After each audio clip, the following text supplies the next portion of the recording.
chanter, même derrière des masques. On vous entend, et le Seigneur entend nos cœurs et nos voix qui s'élèvent vers lui. Je vous invite juste quelques instants à la prière. Merci Seigneur, parce que nous savons que tu es là, présent au milieu de nous. Et nous sommes là pour toi, nous sommes là pour glorifier ton nom. Nous sommes là, Seigneur, pour élever ton nom au-dessus de tout, pour te rencontrer encore et encore, pour connaître encore et encore plus de toi, encore plus de ton amour. Merci pour ta présence qui est au milieu de nous. Merci pour ton affection qui est pour chacun présente. Seigneur, nous élevons dès à présent nos pensées, nos cœurs, nos âmes vers toi. Et nous ne voulons rien retenir, Seigneur, de cet amour, de cette louange, de cette adoration que ton esprit met dans nos cœurs pour monter vers toi. À toi toute la gloire, Seigneur, dans cette matinée. Amen.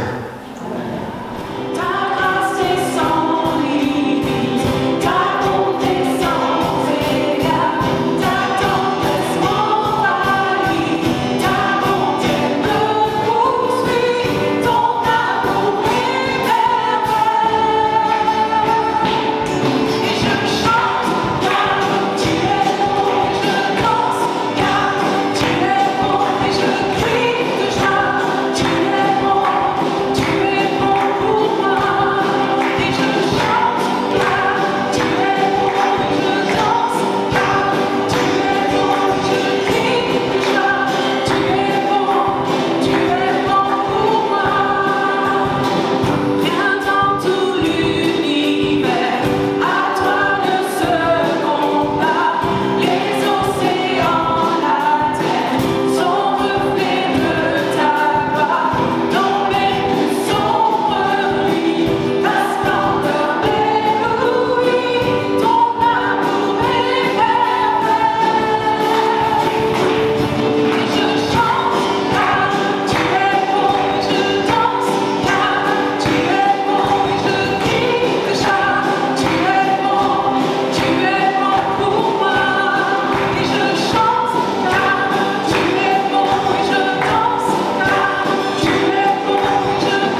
Tu es là, agissant parmi nous. Je t'adore, je t'adore.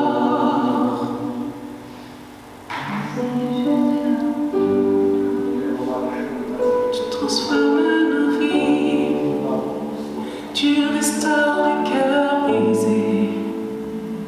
Jésus.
En ce qui concerne la parole du Seigneur, ce matin, nous sommes dans des temps que nous avons vécus dans le confinement, dans un temps, il me semble, qui joue les prolongations. C'est-à-dire que tout ce que nous avons pu vivre pendant ce temps de confinement, ce quoi nous avons fait face pendant ce confinement, nous sommes encore dans cette réflexion qui poursuit son chemin. Nous sommes dans une situation encore particulière. Et nous sommes encore dans cette situation où nous voulons écouter ce que le Seigneur veut nous dire. Sur nous-mêmes, déjà, personnellement, mais aussi pour les temps présents. Une des choses qui avait été soulignée au début du confinement, c'était cette dimension de sabbat. Si vous vous souvenez bien, que nous avions partagé au travers de textes, au travers de messages sur Internet. Et traditionnellement, nous parlons de sabbat pendant l'été. Pourquoi ? Parce que l'été, c'est un temps qui nous est donné de vivre différemment. Alors, tous ne s'arrêtent pas de travailler, mais c'est quand même un temps particulier, où on se pose, où tout ce qui est autour de nous se pose aussi, se calme. Et c'est un temps propice à ce qu'on appelle l'introspection, en tout cas de venir à nous-mêmes et de venir près du Seigneur. Parce que le sabbat, ce n'est pas juste une cessation d'activité, c'est aussi un repos centré sur Dieu. Le sabbat, c'est un repos qui prend son sens en Dieu. Sinon, ça ne sert à rien. Le sabbat, c'est un temps où nous prenons le temps de nous aligner à lui, de sanctifier ce temps, le sanctifier, c'est-à-dire de le mettre à part pour vivre quelque chose de particulier. Nous l'avons vécu pendant ce confinement et je crois que le Seigneur a parlé de multiples manières à chacun de nous, mais c'est aussi un temps qui se continue. On voit que, on parle encore de possible confinement ici ou là. On prie, bien entendu, pour que la situation s'améliore, mais le Seigneur continue de parler. Et on veut vivre ce temps d'été comme un temps où le Seigneur nous parle. J'étais, il y a 2 jours, chez Jackie et Roger Potenti, qui ne peuvent pas nous joindre du fait de l'âge et préfèrent ne pas être là. Mais Roger me disait qu'il n'a jamais pris autant de temps dans la méditation. Comme il ne peut plus lire, il écoute la Bible. Et puis, au travers de la louange, au travers de tout cela, il médite. Et il reste là, dans la présence de Dieu, à méditer. Ce qui fait un peu râler Jackie, parce qu'il dit, mais qu'est-ce que tu fais là ? Tu fais rien, et moi je suis là au milieu, qu'est-ce que je fais ? Donc c'était très drôle.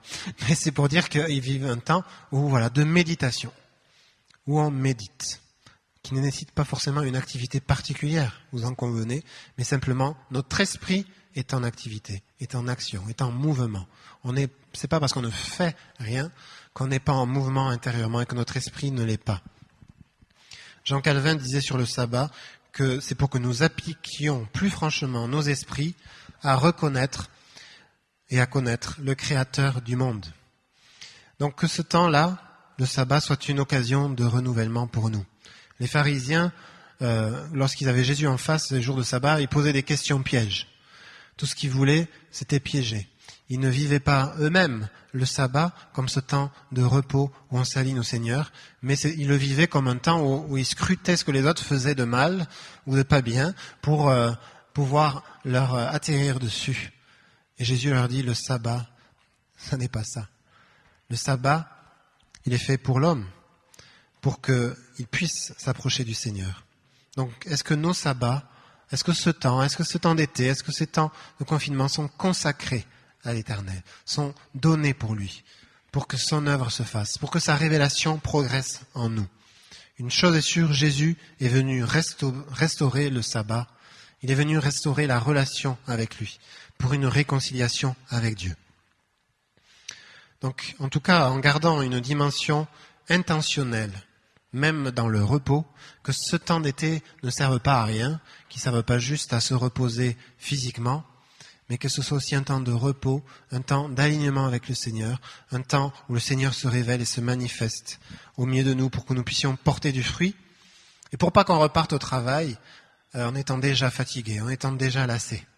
C'est lui et lui seul qui peut donner un repos qui nous renouvelle complètement et pleinement. Le véritable repos, si on s'en tient à la parole de Dieu, c'est le salut en Jésus-Christ. C'est ça le véritable repos. Nous pouvons nous reposer, nos esprits, nos âmes peuvent se reposer parce que nous savons que nous sommes sauvés.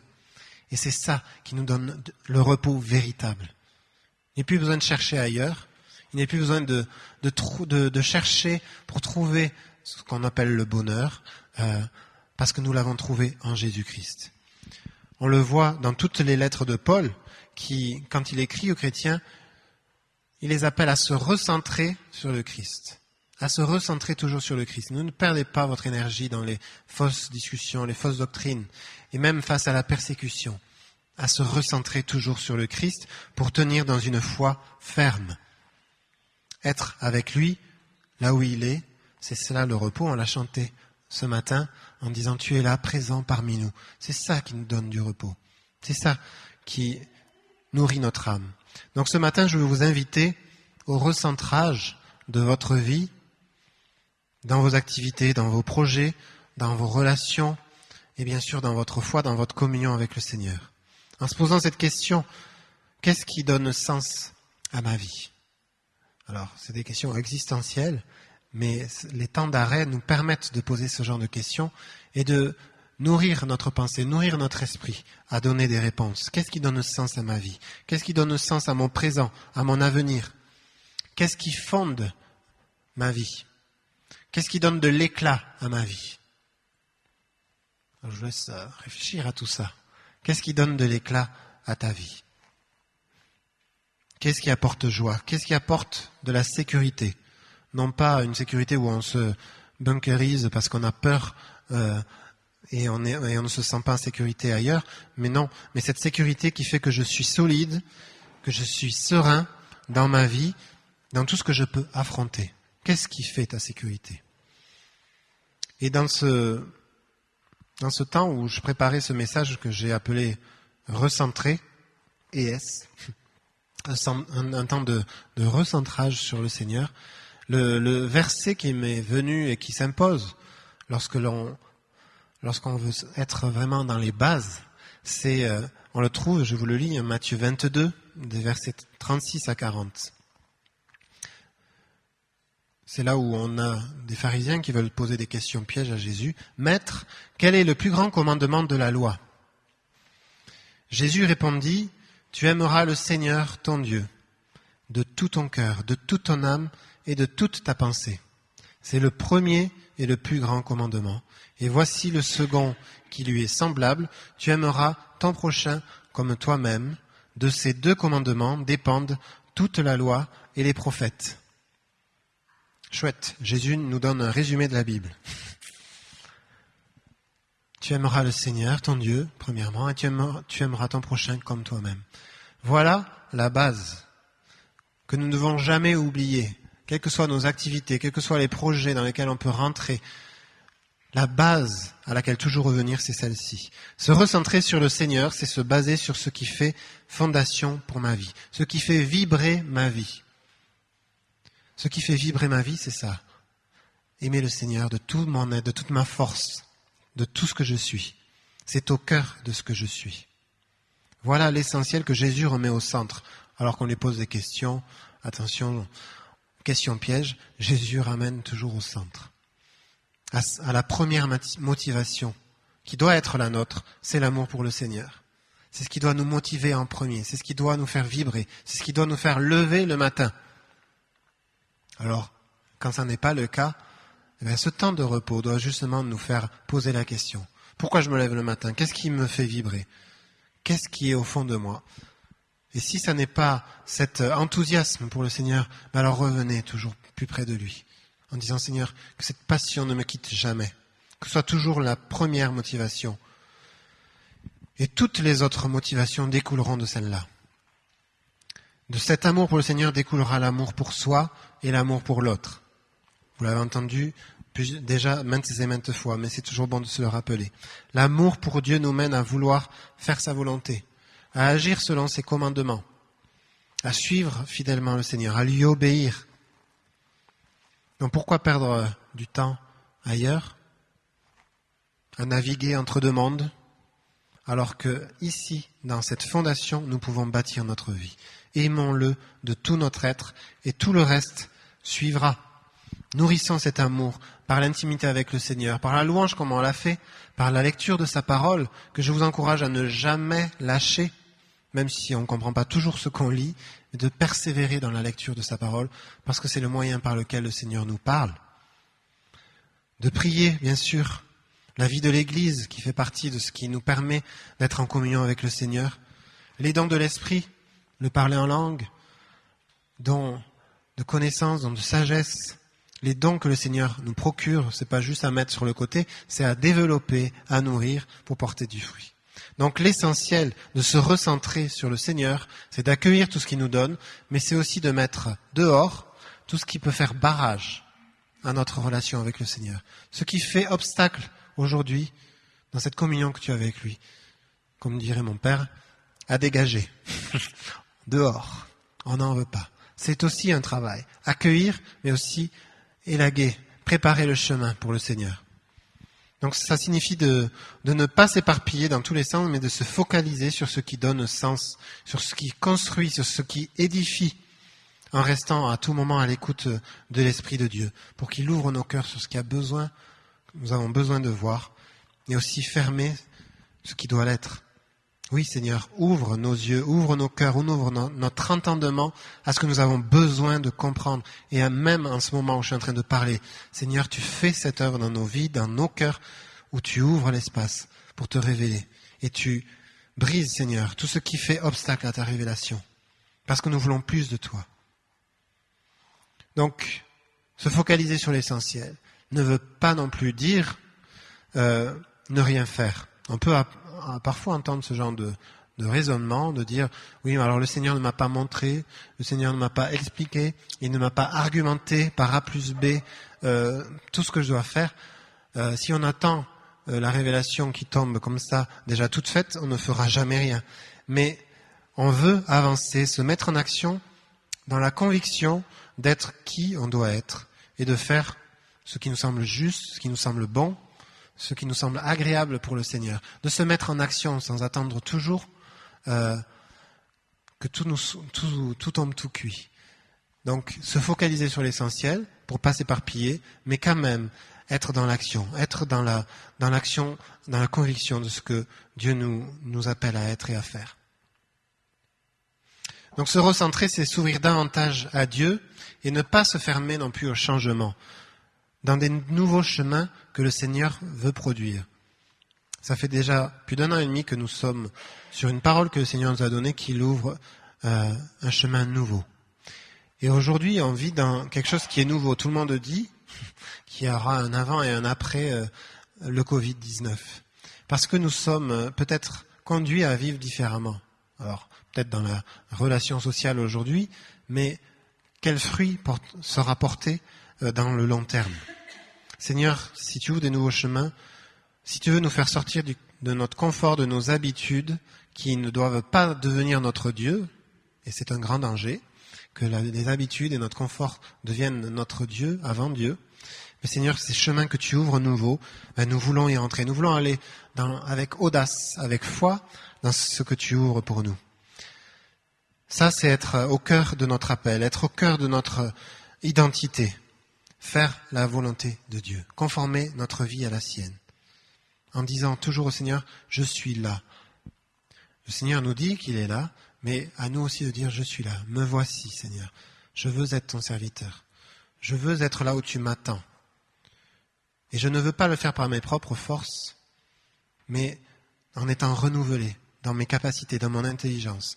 Et lorsque nous chantions ce matin dans la louange, c'est vraiment quelque chose qui revenait dans mon esprit, c'est ne fais pas par tes propres forces.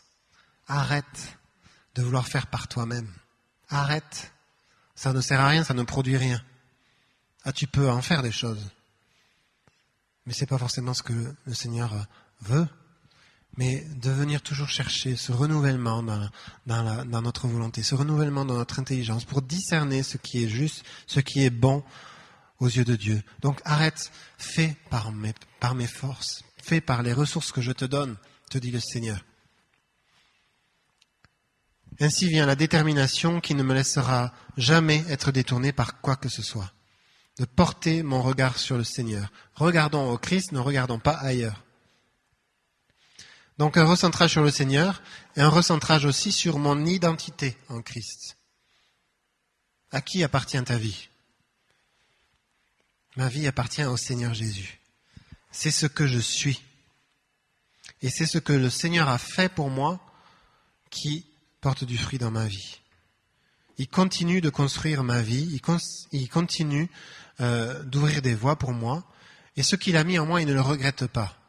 Est-ce que vous pouvez le dire pour vous ça ? Ce que tu as mis en moi, tu ne le regrettes pas. Ce que tu as mis en moi, tu ne le regrettes pas. C'est Romains 11, verset 29. Car Dieu ne se repent pas de ses dons et de son appel. C'est quand même fort ça, parce que ses dons et son appel qu'il a mis sur nous ne dépendent pas de ce que nous en faisons. Alors bien sûr, si on refuse et qu'on vit notre vie sans cela, on ne portera pas le fruit qui nous est donné. Mais si on a pu se tromper, si on a pu pécher, si on s'est trompé de voie, le Seigneur ne se repent pas de ce qu'il nous a donné. Et on peut à chaque instant revenir dans les pas du Seigneur pour qu'il nous donne de marcher avec lui. Il ne se repent pas de l'appel qu'il a mis sur ta vie. Il ne se repent pas d'avoir donné sa vie pour toi. Donc aujourd'hui encore, si tu entends cet appel, le Seigneur ne se repent pas de ce qu'il a mis en toi. L'appel qu'il a adressé sur ta vie, il le maintient. Et c'est bon de se redire cela régulièrement. Ça nous donne de la confiance en nous-mêmes, dans notre identité en Christ, dans ce que nous sommes. Ça nous donne de la force, ça nous donne de l'élan. Et ça contrecarre tous les mensonges de l'ennemi, ou même les mensonges qu'on peut s'établir sur nous-mêmes. De croire qu'on n'est pas assez bon pour ça, de croire qu'on est disqualifié à cause de ça, c'est parfois juste notre pensée qui nourrit ça. Donc, venons au cœur de ce qui est le sujet, que le Seigneur ne se repent pas de son appel. Il a donné sa vie pour toi et il ne le reprendra jamais. Ça nous donne de la confiance. Donc, quittons parfois cet état d'esprit. J'ai prêché sur ça au mois de juin, sur le culte sur Zoom. Sortons de l'étroitesse d'esprit, mais accueillons le regard de Dieu aussi sur nous-mêmes. De s'ouvrir au surnaturel, à l'extraordinaire de Dieu. Ce que je suis, c'est qui je suis en Dieu. Je ne suis pas le péché que j'ai pu commettre. Je ne suis pas la victime de ce qu'on a pu faire à mon encontre. Ce n'est pas ce que je suis. Ce que je suis se trouve en Dieu. Mon identité se trouve en lui. Et ça, c'est important de toujours se rappeler. Donc, je ne suis pas hors jeu.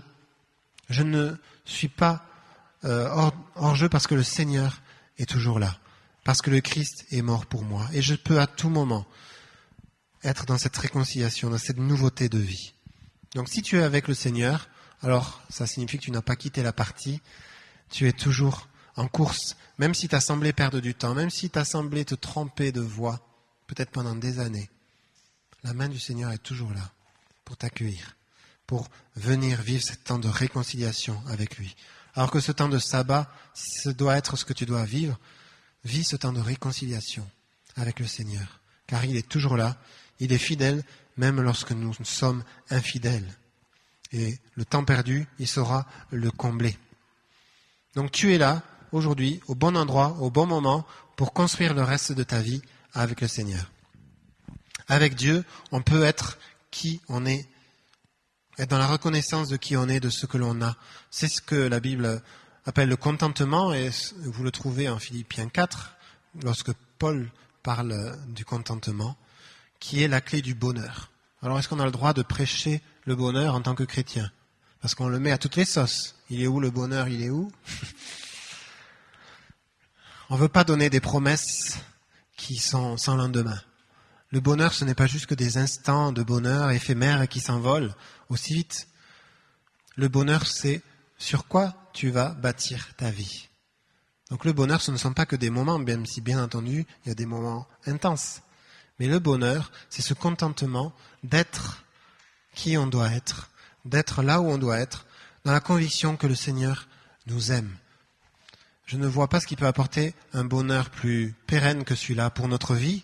Et en plus, ça va durer toute l'éternité. Donc oui, en tant que chrétiens, nous avons le droit de prêcher le bonheur, même si Notre vie peut être marquée par la souffrance, par le deuil, par des circonstances difficiles. Et Jean-Marc nous en parlait la semaine dernière. La foi ne nie pas les difficultés, mais importe notre regard sur la vie. Importe notre regard sur notre horizon de vie. Nous vivons avec Dieu et ça fait toute la différence que de vivre sans Dieu, sans espoir, sans repère, sans fondation et sans avenir. Le Seigneur nous donne tout cela. Donc oui, ce bonheur de lui appartenir n'est mesurable avec aucune autre chose. Donc nous sommes heureux de lui appartenir et cela doit se sentir, cela doit se voir aussi dans ce que nous sommes et dans ce que nous faisons. Donc les circonstances, elles peuvent venir nous assaillir, elles peuvent forcément nous causer de la peine, de l'inquiétude, mais nous avons ce roc solide qui est le Seigneur pour toujours tout remettre entre ses mains. Ce qui fait que les circonstances, même si elles nous sont contraires, ne vont pas atteindre notre identité en Christ. Elles ne vont pas atteindre notre être intérieur et notre communion avec le Seigneur. En tout cas, c'est aussi un défi pour nous en tant que chrétiens. Les circonstances extérieures ne doivent pas venir entacher ma communion avec le Seigneur. Mais que ce soit des bonnes ou des mauvaises circonstances, ça doit toujours être source de venir auprès de lui, de venir dans l'intimité du Père. Car il sera toujours notre refuge, notre haute retraite. Le psaume 18, versets 2 et 3, « Éternel, mon rocher, ma forteresse, mon libérateur, mon Dieu, mon rocher où je trouve un abri, mon bouclier, la force qui me sauve, ma haute retraite. Je m'écrie, loué soit l'Éternel, et je suis délivré de tous mes ennemis, à commencer par moi-même, qui peut être mon propre ennemi, par les pensées que je vais développer. Je m'écris, loué soit l'Éternel, et je suis délivré de tous mes ennemis, je suis délivré de toutes les circonstances qui veulent m'assaillir, parce qu'en lui je suis libre, en lui je suis réconcilié avec moi-même, avec lui, avec les autres. Donc l'affection du Seigneur pour toi, c'est ce que je veux prêcher ce matin pour que tu puisses te recentrer dessus. Elle est toujours aussi forte, l'affection du Seigneur. Elle n'a pas baissé d'intensité, même si parfois nous, l'intensité de la relation avec le Seigneur, on peut la sentir plus ou moins, mais de son côté, ça ne change jamais. L'intensité de son amour pour toi ne changera jamais. Elle est démontrée, elle est révélée à la croix pour l'éternité. Et la croix peut faire en toi une œuvre chaque jour. Donc on peut s'appuyer sur ça, sur sa grâce, sur son amour, parce que ça ne vacillera jamais. Nos émotions peuvent aller et venir.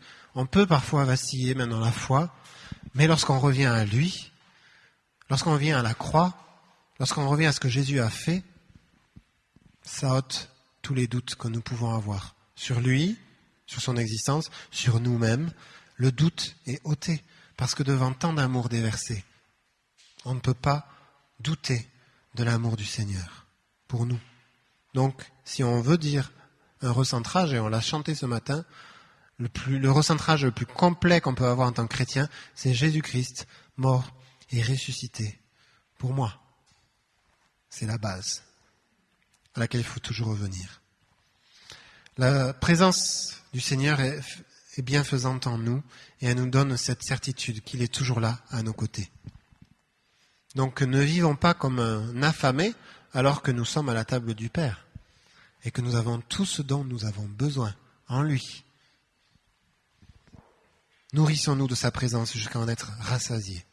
Recentrons-nous sur notre foi. Quand je suis aligné avec le Seigneur, alors il agit dans sa grandeur. Il intervient, il guérit, on en a parlé, il provisionne lorsque je veux aller dans la voie du Seigneur, dans ses projets, dans ce qu'il a prévu pour moi, alors aussi il provisionne au niveau des finances et au niveau de tout ce qui doit être pourvu en moi.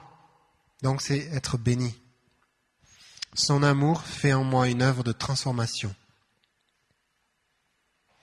Sans le Seigneur, je ne sais pas, si on interrogeait chacun, on dirait, tu serais où sans le Seigneur, Lucie? Tu serais où sans le Seigneur, Maggie? On peut des fois se poser la question. Moi, je veux même pas savoir où je serais, parce que je serais totalement perdu. Sans le Seigneur, je suis perdu. Ça, c'est évident. Et sans le Seigneur, je me perds aussi. Donc revenons toujours avec lui. Gardons toujours bien sa main, parce que mon bonheur est de me tenir dans sa présence, d'y demeurer. Et quelle satisfaction d'avoir trouvé ce que mon âme recherche. C'est ça, être chrétien, avoir trouvé ce que notre âme, notre esprit recherche. Il y a abondance de joie devant ta face, et je veux demeurer chaque jour dans ta demeure. Donc, recentrons-nous sur Christ, ne nous laissons pas mentir, ne nous laissons pas voler notre temps, ne nous laissons pas voler la réalité de ce que le Christ a fait dans ma vie. Et même si j'ai pu tomber, même si j'ai pu pécher, ce qui est vrai, c'est que la solution, c'est le Christ. Et c'est lui qui fait sens dans ma vie. Dans tout ce que l'ennemi veut mentir, détourner, là où il veut nous faire manquer le but, puisque c'est la définition du péché, revenons toujours dans la vérité qui est là, que le Seigneur est là à nos côtés. Au même titre que le péché détourne de Dieu, le Seigneur nous recentre sur lui, par la repentance, par l'humilité, par l'authenticité de notre cœur, la sincérité de notre cœur. Nous pouvons toujours nous centrer sur lui. C'est cette attitude de cœur, d'humilité, de repentance qui nous gardera de nous éloigner. Une citation que j'ai vue cette semaine de Bruno Picard, « La plus belle adoration vient d'un cœur pur, sincère et brisé, duquel s'échappe l'humilité. » Alors quand on parle de cœur brisé, on ne parle pas d'un cœur blessé, on parle d'un cœur dont l'orgueil a été brisé. Un cœur qui veut marcher avec le Seigneur et qui refuse de marcher par lui-même. C'est ça un cœur brisé. C'est de reconnaître que sans lui, nous ne sommes rien, nous ne pouvons rien. Ça fait extrémiste de dire ça, mais c'est la réalité. Donc renonçons à l'orgueil, renonçons à une vie menée par nos propres forces, renonçons à marcher seuls, mais marchons avec le Seigneur. Préservons cette authenticité dans la relation avec lui, dans l'engagement à l'aimer, à le servir. Retrouvons ce chemin de notre identité dans le Seigneur. Et engageons-nous à le vivre pour nous-mêmes, engageons-nous à le vivre avec les frères et sœurs que nous sommes. Je suis un frère pour vous et vous êtes un frère ou une sœur pour moi. Et ça, c'est la force que le Seigneur nous donne aussi. C'est que nous ne sommes pas seuls. Il y a la vie de l'Église qui nous permet de croître, de grandir, de progresser à tous égards, concrètement, spirituellement, psychologiquement. C'est aussi cela, la vie de l'Église et la force d'appartenir au peuple de Dieu, où nous pouvons vivre ensemble la proclamation, la louange, l'intercession. Donc vous voyez, je prêche le fait de se recentrer, mais je ne suis pas en train de prêcher l'individualisme où on doit tout centrer sur nous-mêmes, notre petit monde, notre petit confort. C'est pas ça du tout. Se recentrer sur le Seigneur nous amènera à l'aimer de toute notre force, nous amènera à nous aimer nous-mêmes et nous donnera d'aimer les autres au travers de cet amour que le Seigneur déverse en nous. Donc les conséquences de l'amour pour le Seigneur vont jaillir et rejaillir dans toutes les dimensions de notre être. Alors que dans ce temps de sabbat, de recentrage sur le Seigneur, découlent tous les bénéfices sur l'ensemble de notre vie. Je vais m'arrêter là, mais je peux très bien continuer en disant quels seront les bénéfices de se recentrer sur le Seigneur, sur ma vie de famille, sur mon travail, sur mes relations. Et alors là, on peut en dire des choses. Lorsque nous sommes centrés sur le Seigneur, alors va jaillir aussi des bénédictions sur toutes les relations à tout niveau. Sur ma famille, le lieu par excellence où je peux être qui je suis, m'épanouir, regarder de mes yeux, voir ce que le Seigneur m'a donné. La relation à l'autre, qui donne sens à ma vie. Il n'est pas de sens à la vie sans relation avec les autres. Et le confinement l'a peut-être bien souligné. Sans relation avec les autres, sans communion, il est difficile de vivre juste par soi-même. On a besoin d'être en communion. Nous sommes des êtres relationnels, comme le Seigneur l'est lui-même, et nous avons besoin de relations qui soient restaurées, qui soient réconciliées, qui soient vécues au travers du Seigneur. Donc, c'est aussi un domaine dans lequel nous pouvons grandir, progresser dans ce temps de sabbat. Et se recentrer aussi sur mon travail, le travail que le Seigneur m'a donné. Je peux le vivre d'une manière sanctifiée aussi, en disant « Seigneur, c'est pour toi que j'œuvre. » Et donc dans mes relations avec mes collègues, dans mon rapport à mon travail, je peux être efficace, je peux recentrer les priorités. Donc vous voyez, un recentrage, c'est dans tous les domaines de notre vie. Mais ne nous laissons enfermer dans aucune routine. Ne nous laissons enfermer dans aucun piège de l'ennemi. Soyons toujours centrés sur le Seigneur. Amen. Alors, on va faire deux choses, puisque ce que nous voulons vivre aussi particulièrement, c'est des temps plus interactifs, des temps où vous pouvez aussi prendre part à ce qu'on entend, à ce qu'on veut vivre. Je vais vous faire deux challenges maintenant. Un challenge, et alors là, vous le gardez pour vous et je vous invite à le faire, je vous demande de le faire. C'est aujourd'hui de dire à quelqu'un « je t'aime ». C'est pas facile de dire « je t'aime ». Même parfois à notre propre conjoint, parce que c'est se mettre à nu devant une personne. Donc je vous demande de relever ce challenge. Vous pouvez le faire là de suite si ça vous arrange, hein, comme ça au moins vous l'avez fait. Mais sinon, dans la journée, de réfléchir, de dire à quelqu'un « je t'aime ». Et vous allez voir ce que ça fait dans la relation.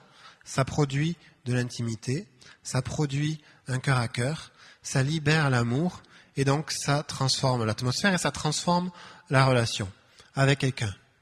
Donc ça, c'est le premier challenge que je vous donne pour aujourd'hui. Et puis le deuxième, on va le faire maintenant, c'est de faire la même chose mais avec le Seigneur. Parce que ce qui est valable pour une relation l'est aussi bien sûr pour la relation avec le Seigneur. J'ai juste demandé à ma femme de venir pianoter pendant que quelqu'un garde mon fils. Et donc j'ai amené des feuilles et des stylos qui ont été, comment on dit, assainis, voilà, pour que vous puissiez écrire sur une feuille, faire une déclaration d'amour au Seigneur. Alors on va prendre ces quelques minutes pour relever ce challenge, et vous pouvez le faire chez vous aussi, pour ceux qui nous écoutent, de prendre quelques minutes où on va déclarer notre flamme pour le Seigneur. S'il y en a une personne qui veut bien prendre, alors il y a des feuilles qui sont sur ma chaise, et puis il y a des stylos pour ceux qui n'ont pas de stylo. Si vous avez le vôtre, c'est encore mieux. Et pendant ces quelques minutes, je vous invite simplement à libérer ce que vous avez envie de déclarer au Seigneur. Je t'aimerai de toute mon âme, de tout mon être, de toute ma force, de tout ce que je suis. Ça, c'est ce que le Seigneur nous demande.